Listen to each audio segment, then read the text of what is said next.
Et bonjour à tous, on se retrouve aujourd'hui pour une nouvelle vidéo à New York. Alors aujourd'hui ça va être une vidéo beaucoup plus simple, ça va être une vidéo blabla dans laquelle je vais vous parler de mon visa et du visa J1 avec lequel je suis venu ici aux États-Unis. Pas de balade, rien d'autre que du blabla. Donc si vous voulez des belles images de New York, je vous redirige vers le blog ou vers les autres vidéos qu'il y a sur cette chaîne YouTube. Ou alors il y a mon compte Instagram si vous préférez. Oui, aujourd'hui il y a deux caméras, hein. On va essayer de s'amuser un petit peu, pour rendre ça un petit peu moins chiant, hein. Je peux regarder là, là, là, là et là. Voilà, hein. On va s'amuser un peu. Alors, par quoi on va commencer? Oui, j'ai un petit programme devant moi là pour pouvoir me repérer parce que c'est assez long. Alors, les visas et travailler aux États-Unis. Alors, comme vous le savez, très certainement si vous avez déjà commencé à faire des recherches là-dessus, travailler aux États-Unis c'est une galère. Pas possible. C'est vraiment une galère depuis que Trump est au pouvoir. En effet, depuis qu'il est au pouvoir, c'est les Américains avant tout. America first. Fuck you! Donc même si vous avez des compétences, c'est compliqué. Ça va déjà commencer à être plus compliqué depuis les attentats de 2001. Mais c'est de pire en pire, d'année en année, très clairement. Et il y a toujours autant de monde qui veulent immigrer ici. C'est pourquoi les quotas sont très rapidement atteints. Les entreprises sont pas forcément prêtes à faire confiance ou prêtes à investir car les visas de travail sont très onéreux à la fois pour vous et à la fois pour votre sponsor. Car oui, vous allez avoir besoin d'un sponsor pour pouvoir venir travailler ici aux États-Unis. Car oui, vous n'avez pas juste à aligner de l'argent, il va falloir que vous trouviez une entreprise qui va accepter de vous sponsoriser pour un visa. Les visas sont onéreux. Vous allez avoir besoin forcément d'un avocat spécialisé dans l'immigration. Pareil, c'est pas donné et il faut trouver une entreprise qui soit prête à vous faire confiance. Donc il y a différents types de visas aux États-Unis. Donc il y a les visas de travail, donc ils ont différents noms, visa H1, visa O, voilà. Donc, clairement c'est plus compliqué à avoir. La plupart vont vous permettre ensuite d'avoir accès à la green card, c'est-à-dire d'être considéré comme citoyen américain. Certains autres non, mais dans tous les cas, tous les visas de travail sont compliqués. Et comme je le disais juste avant, vous allez avoir besoin de trouver à la fois un sponsor, une entreprise qui accepte de vous sponsoriser, les ressources financières et humaines nécessaires que vous allez avoir besoin derrière. Ensuite, il y a les visas de tourisme, hein. Donc, pour ceux qui sont déjà venus ici aux États-Unis, vous savez bien que vous avez besoin de faire l'ESTA, qui coûte lui pas cher, mais vous n'avez pas le droit de travailler. Vous avez seulement le droit de rester 3 mois aux États-Unis. Alors vous pouvez bien sûr le renouveler, hein. Vous restez au total 6 mois sur le pays. Vous n'avez pas le droit d'être ni en stage, ni de travailler, ni rien du tout. Absolument pas, si vous vous faites choper, vous allez être banni des États-Unis pendant au moins 10 ans, il me semble. Je vais vous expliquer un petit peu comment moi j'ai perdu énormément de temps dans la recherche de mon travail aux États-Unis. Alors j'ai été persuadé de pouvoir obtenir un visa de travail, donc un visa H1, donc il me semble de mémoire que c'est H1B ou HB1. Donc pendant des mois, j'ai envoyé des centaines et des centaines de candidatures et répondu à des appels d'offres ici sur New York et partout dans le pays en fait. Donc j'allais sur LinkedIn, sur Indeed, sur tous les sites de recherche d'emploi et je postulais. Et quand on me demandait si j'avais le droit de travailler sur le continent, je disais non. Et si j'avais besoin d'un sponsoring, je répondais oui. Sur à peu près les 1000 candidatures que j'ai envoyées en l'espace de 2 mois, j'ai dû recevoir une trentaine de réponses qui me disaient non. J'ai quand même eu le droit de passer 5 entretiens à peu près, sauf que dès qu'on abordait la question du visa, c'était terminé, on ne m'accordait aucune chance. Et à un moment où je me suis posé des questions quand même, car je voyais quand même pas mal de gens réussir à venir travailler ici aux États-Unis, pourquoi pas moi? Qu'est-ce qui n'allait pas dans ce que je faisais? Et ben, la réponse c'est tout simplement dans le visa que je souhaitais avoir. Avoir un visa H1B, si vous n'êtes pas un astrophysicien avec 20 ans d'expérience, c'est compliqué à avoir. Il faut d'abord passer par un stage en fait, ou alors par un VIE. Mais les VIE dans mon domaine, c'est-à-dire dans le graphisme, il n'y en a pas. Du moins aux États-Unis, j'en ai pas trouvé, surtout à New York. Ça m'a donc amené à l'idée de chercher un stage. Avant d'arriver à l'idée de faire un stage, je me suis renseigné. Pour pouvoir faire un stage, vous avez simplement besoin d'un visa J1. Le visa J1 interne ou trainee. La différence entre les deux, c'est qu'il y a le interne pour stagiaire et le trainee, c'est pour ceux qui viennent de terminer leurs études et qui souhaitent une première expérience aux États-Unis allant jusqu'à 18 mois. Le visa trainee est disponible pour 18 mois, tandis que le visa interne seulement pour 12. Bref, une fois que j'ai pu comprendre que je voulais un visa J1, j'ai commencé les procédures. Et tout d'abord par trouver l'entreprise qui allait m'accepter pendant toute cette durée. Sachant que je voulais partir pour la durée maximale, donc entre 1 an et 18 mois, entre 12 et 18 mois. Pour trouver une entreprise qui est prête à vous accepter en stage, c'est pas si simple que ça.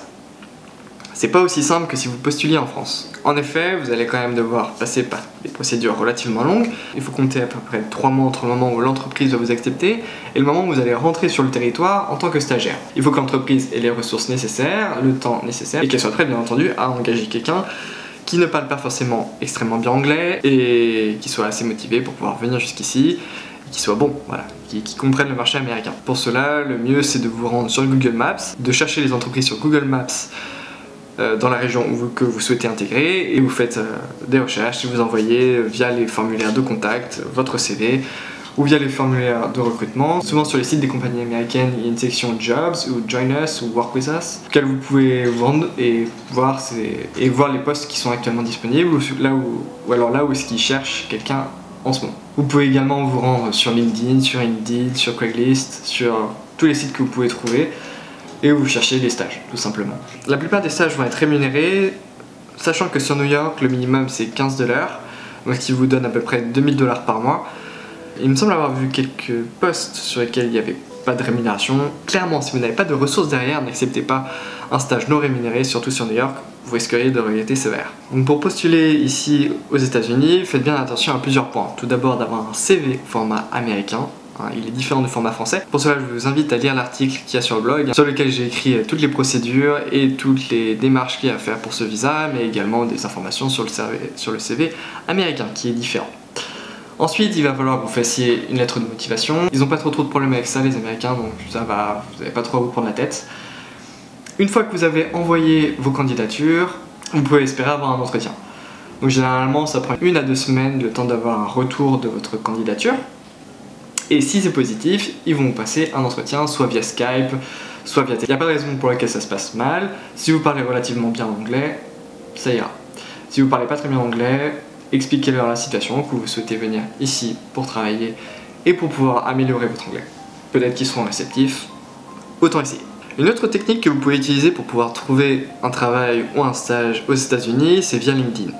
Ce que j'ai fait, c'est que j'ai ajouté énormément de personnes qui travaillent dans mon secteur, qui étaient basées sur New York, et j'ai commencé à leur envoyer des messages, je leur dire voilà, je souhaite travailler chez vous, dans votre entreprise, est-ce que vous seriez prêt à m'accueillir, blablabla, blablabla.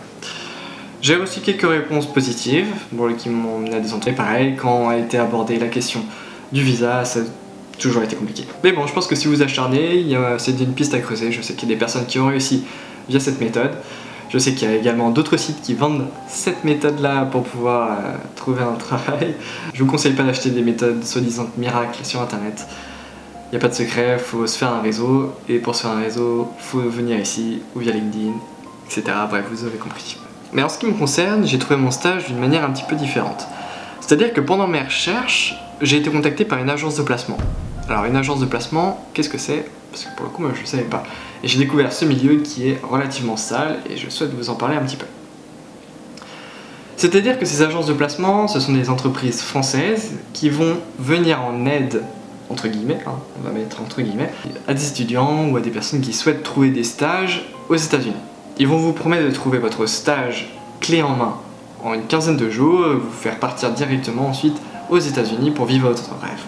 C'est-à-dire que moi j'étais dans une situation un petit peu particulière. J'étais en période de rush où je devais absolument trouver un travail le plus vite possible aux États-Unis. Je voulais partir, si c'était possible, 10 jours après avoir trouvé mon stage. Donc quand j'ai été contacté par cette entreprise de placement, cette agence de placement, j'ai dit pourquoi pas.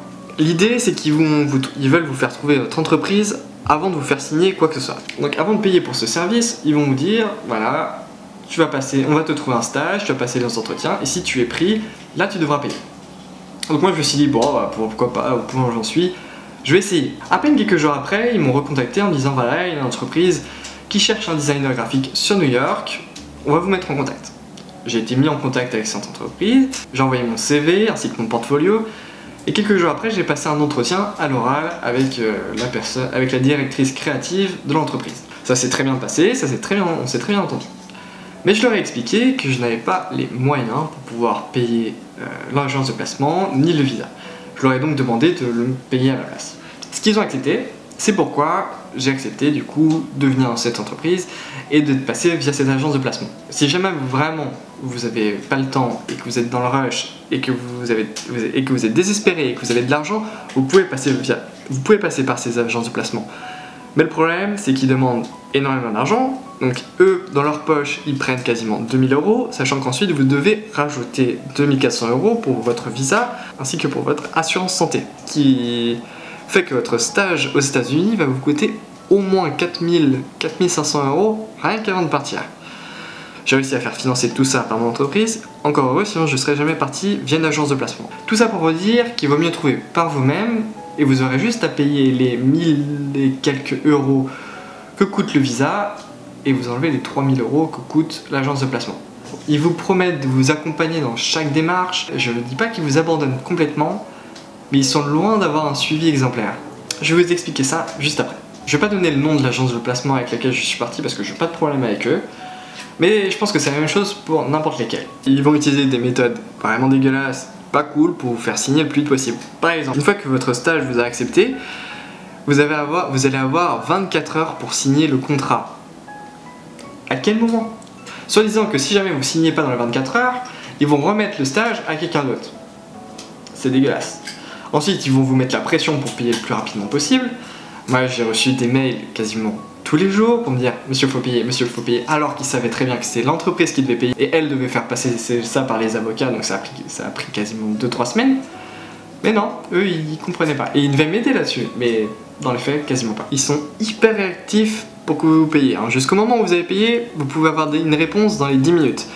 Une fois que vous avez payé, moi, parfois, j'ai pas eu de réponse pendant plus d'une semaine. C'est pour vous dire ce qui les intéresse. Bon, maintenant, je vais vous expliquer un petit peu toutes les démarches à partir du moment où vous avez trouvé l'entreprise qui est prête à vous accepter pour votre stage. Alors, il n'y a rien d'extrêmement compliqué, ça prend juste quelques temps. Pour la durée, ça va dépendre de vous et de la vitesse à laquelle vous allez trouver tous les documents dont vous avez besoin, mais également de l'entreprise et la vitesse à laquelle elle va remplir tous les documents. Parce qu'elle a pas mal de documents à remplir qui sont relativement chiants et généralement les entreprises, surtout à New York, elles n'ont jamais le temps. Alors là, je vais prendre dans l'hypothèse que vous allez trouver votre stage par vous-même, vous allez devoir trouver votre sponsor. Donc le sponsor, c'est celui qui va sponsoriser votre visa. C'est une entreprise autre que votre entreprise d'accueil. Donc, je vais pas trop rentrer dans les détails par rapport à ça. Je vais vous rediriger sur l'article sur mon blog où j'explique ça beaucoup plus en détail, parce que c'est un petit peu compliqué. Mais si je vous en conseille une bien, c'est Parenthèse Paris, qui est apparemment la moins chère et qui est la mieux pour pouvoir partir aux États-Unis. Pour ma part, j'ai été mis en relation avec Inter Exchange, j'ai trop du mal à prononcer ça. Et c'est ce sponsor-là qui a réalisé ma demande de visa. Il y a d'un côté l'agence de placement qui va vous aider à trouver votre entreprise d'accueil. Mais entre les deux, il y a le sponsor qui va être mis en relation par l'agence de placement ou vous directement si vous n'êtes pas passé par une agence de placement, qui va faire le pont entre l'État américain, l'entreprise et vous. Voilà. Est-ce que c'est clair? Alors tout d'abord, moi j'ai dû choisir entre visa J1 Trainee ou le visa J1 Intern. Alors la différence, c'est à peu près la même chose, juste que le visa J1 Trainee peut aller jusqu'à 18 mois et le visa J1 Intern pendant 12 mois maximum. Le J1 Intern s'adresse aux étudiants qui après le bac souhaitent poursuivre des études universitaires, mais également aux jeunes diplômés depuis moins d'1 an et moi j'étais dans ce cas-là, je venais d'être diplômé. C'était le plus simple de partir avec celui-là. J'aurais pu très bien partir avec le J1 Trainee également. Vu que j'étais en alternance juste avant, je justifiais d'une expérience professionnelle d'équivalent à 12 mois auparavant de ma demande de visa. Donc j'aurais pu partir avec les deux. Mais voilà, c'est à peu près les deux seules différences qu'il y a entre ces deux visas. Une fois que vous allez être mis en relation avec votre sponsor, il y a une première salve de documents que vous allez devoir envoyer. J'ai la liste juste devant moi. Alors tout d'abord une photographie ou un scan de votre passeport. Si vous ne l'avez pas, il faut compter 80 € et environ 4 semaines pour pouvoir l'avoir. Sachant que vous avez un rendez-vous à prendre à la mairie, vous allez avoir besoin de justifier d'une preuve de fonds. Donc c'est-à-dire que vous allez avoir les ressources nécessaires pour pouvoir subvenir à tous vos besoins une fois aux États-Unis sans avoir besoin de travailler en plus illégalement du travail que vous allez faire en tant que stagiaire. En général, ils demandent d'avoir 2000 € sur votre compte bancaire pour pouvoir subvenir aux 2 premiers mois. Sachant que si votre stage n'est pas rémunéré, là vous allez avoir besoin de justifier de beaucoup plus d'argent. Si vous n'avez pas cet argent sur votre compte, ce que je n'avais pas à ce moment-là, vous pouvez faire remplir un papier que vous avez des garants, des amis, des parents, votre copine, que sais-je encore. Vous allez également avoir besoin de prouver que vous êtes encore étudiant ou alors que vous avez été diplômé récemment. Donc pour ces documents, ça correspond à votre dernier diplôme obtenu, ou alors si vous n'êtes pas encore diplômé, la preuve que vous êtes encore dans les études. Vous allez également devoir fournir un academic transcript. C'est tout simplement un document qui indique toutes les disciplines que vous avez suivies dans votre année scolaire. Voilà.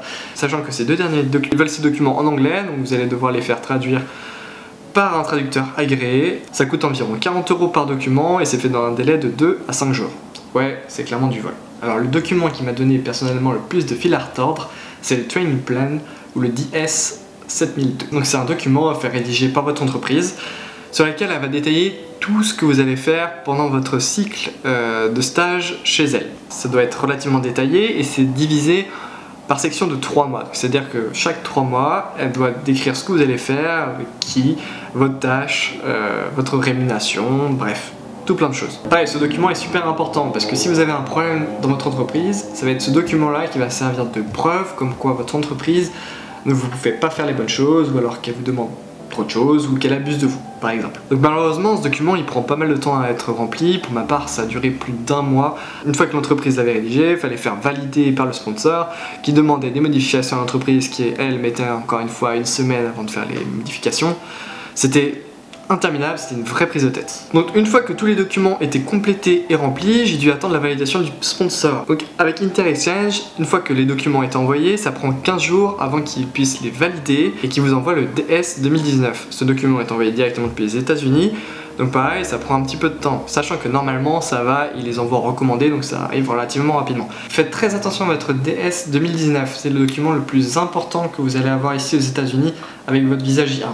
Donc attention, c'est pas encore fini. Une fois que vous avez reçu votre DS 2019 et bien vérifié qu'il était bien rempli avec toutes les bonnes informations, vous allez prendre rendez-vous avec l'ambassade américaine à Paris. Alors c'est pas forcément la partie la plus compliquée, mais c'est clairement la partie la plus stressante. Donc pour pouvoir prendre rendez-vous avec l'ambassade à Paris, ça va vous coûter la somme de 152 €, sachant que vous... Et en plus, il faut compter environ 5 jours de délai entre votre prise de rendez-vous et le rendez-vous. Pour pouvoir vous rendre à l'ambassade, il va falloir avoir certains documents qu'il ne faut surtout pas oublier. Donc le DS 2019, comme je disais, que vous avez tout fraîchement reçu, qui est le document le plus important. Ensuite, vous allez avoir besoin du CEVIS du site DHSI 901 qui correspond juste au paiement des frais de visa. Donc là, pour le coup, moi c'était l'entreprise qui l'avait payé, donc c'est elle qui m'a envoyé. Ensuite, vous allez avoir besoin du DS 160 qui est un document qui se remplit sur internet. Ne vous inquiétez pas, pour celui-là c'est très simple, j'ai mis un petit peu plus de précision dans l'article du site, mais normalement votre sponsor vous explique toutes les démarches à faire par rapport à ce DS 160. Alors vous allez également avoir besoin d'une photo d'identité au format américain. Faites attention car j'ai failli me faire avoir. Donc c'est un format bien spécial, je ne l'ai pas en tête, il me semble que c'est un format carré et c'est très précis sur la mesure. Pour ma part, je l'ai fait un petit peu à l'arrache chez moi avec mon propre appareil photo, ça a failli pas passer lors de l'entretien. Je vous conseille plutôt de vous rendre chez un photographe. Pour une quinzaine d'euros, vous allez pouvoir faire votre photographie et l'avoir imprimée et ça passera sans souci. Bon, en plus de ça, vous allez devoir apporter votre passeport et tous les autres papiers que vous avez qui ont déjà été demandés lors des étapes précédentes. Normalement, ils vous les demanderont pas, mais il vaut mieux les apporter au cas où. N'oubliez pas le passeport parce que ça, c'est un des plus importants également. Une fois que vous avez pris rendez-vous avec l'ambassade américaine, vont commencer les 5 jours sûrement les plus stressants de votre vie. Oui, parce que c'est pas très compliqué de se rendre dans l'ambassade, mais il y a le stress qui disent non. Ils ont le pouvoir de dire non à votre demande de visa. Ça arrive quelquefois, normalement c'est très rare, hein, surtout pour les visas J1. Mais on sait jamais. Du coup, en tout cas pour ma part, je pouvais pas me permettre de pas venir aux États-Unis, donc j'étais vraiment en stress. Alors le jour de l'entretien, vous devez vous rendre à l'ambassade 20 minutes avant l'heure de passage. Donc vous passerez un premier check-up, vous serez fouillé et vous devez présenter vos documents. Alors c'est une ligne à l'extérieur du bâtiment, c'est assez impressionnant parce qu'il y a là les mecs armés juste à côté. Une fois que vous avez passé ce premier check-up, vous allez passer un second check-up où là vous allez passer comme dans un aéroport, un détecteur de métaux. Et vous allez enfin pouvoir rentrer dans l'ambassade. Donc il faut se rendre dans la section demande de visa. Donc le premier guichet, il parle français, ça va. Ils vérifieront vos papiers, vos photos d'identité et que tout est conforme. Moi c'est là où clairement ma photo d'identité a failli pas passer. J'ai bien badé. Ouais, clairement c'est passé vraiment à 2 doigts de devoir reprendre un autre rendez-vous à l'ambassade. J'étais pas serein du tout. Alors une fois que ce premier guichet est passé, vous allez vous rendre au second guichet où là tout se joue. Alors lui il est en anglais et c'est avec des vrais agents américains. Donc là il va vous poser quelques questions. Ça va dépendre de vous, ça va dépendre de lui, de son humeur, etc. Moi il a été très gentil, il m'a demandé comment je comptais financer mon voyage et ce que j'allais faire au sein de mon entreprise. Il a un peu tiqué sur le financement de mon voyage. Quand je lui ai dit que j'étais rémunéré ici pour 2200 $ par mois, il a dit c'est pas assez pour vivre à New York. Je lui ai dit il y a des gens depuis la France qui m'aide, alors que c'était complètement faux. Mais c'est passé. Bon, en gros, ce qu'il faut savoir, c'est que vous n'allez pas travailler illégalement là-bas et que vous allez bien rentrer en France après la fin de votre visa aux États-Unis. Alors, pour prévoir ça, je vous conseille de ramener un maximum de documents qui peuvent vous aider lors de votre demande de visa, c'est-à-dire, je sais pas moi, des billets d'avion de retour, des preuves d'attache en France, des preuves comme quoi vous allez reprendre les études d'après ou que vous avez un travail qui vous attend ici, un loyer en France. Prévoyez un gros dossier au cas où ils posent des questions. Si tout est bon, là il vous dit Visa approved et c'est bon, vous avez votre visa. Il va garder votre passeport et il sera renvoyé chez vous 3-5 jours plus tard avec votre visa J1 collé à l'intérieur et là tout est bon, bravo, vous avez réussi. Donc une fois que vous avez reçu ce visa J1 chez vous, bien collé dans votre passeport, vous pouvez prendre votre billet direction les États-Unis. Une fois que vous avez reçu ce visa, tout est bon, vous pouvez enfin prendre votre billet d'avion direction les États-Unis. Pour ma part, je suis parti depuis l'aéroport Charles de Gaulle, hein, c'est là où il y a les billets d'avion les moins chers, direction New York. Je crois qu'une fois que j'ai reçu mon visa, j'ai dû partir 3 jours après. Bon, j'espère que cette vidéo a pu vous aider, vous a donné un maximum de renseignements sur ce visa J1, comment l'avoir et à quoi s'attendre. Voilà, si vous avez des questions, n'hésitez pas à laisser dans les commentaires ou sur le blog ou à me l'envoyer en DM sur Instagram, n'importe où, je vous répondrai. Bien sûr, il y a l'article sur le blog où j'ai pu expliquer beaucoup plus de choses, tout y est détaillé sur l'article sur le blog. Le lien est dans la description, autrement c'est amboem.fr, rien de plus simple. Autrement, n'hésitez pas à vous abonner ainsi que laisser un pouce bleu et un commentaire sous cette vidéo. N'hésitez pas également à activer la cloche. Ça sert à quelque chose? Oui, monsieur. Vous pouvez également me suivre sur les réseaux sociaux, Facebook, Twitter, LinkedIn, Instagram, Pinterest, bref, tout. Vous pouvez me suivre partout. Ça permet d'encourager également. Cette vidéo, elle n'a pas été facile à tourner, il y a beaucoup de choses à se rappeler. Voilà, bon, j'espère avoir été le plus clair possible en tout cas. Sur ce, je vous dis à très vite pour d'autres vidéos sur New York. C'était Pierre. À la prochaine. Ciao.